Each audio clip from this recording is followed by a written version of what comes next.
natin tong Umarex Glock 19 Gen 5 4.5mm na airgun. Ayan.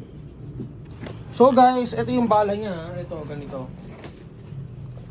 4.5mm. So isang piraso nito, if converted sa .20, ang bigat nito is between 0.33 at saka 0.35. So mabigat siya. So kung papalo yung unit ng around 300 FPS out of the box, FPS nun if sa 0.20 is around 450. Okay? So tetest natin tong kay Bossing.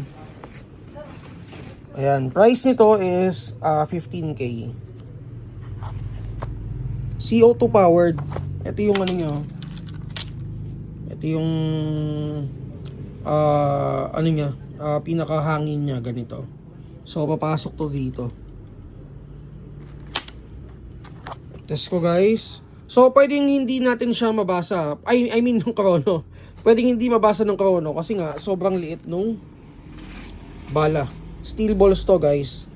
4.5mm.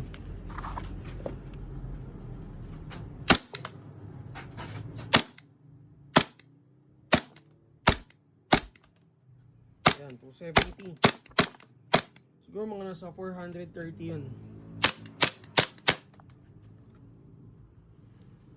So guys, for more details, mag-PM na lang kayo sa page namin, Mavsabi PH. May papasok? Si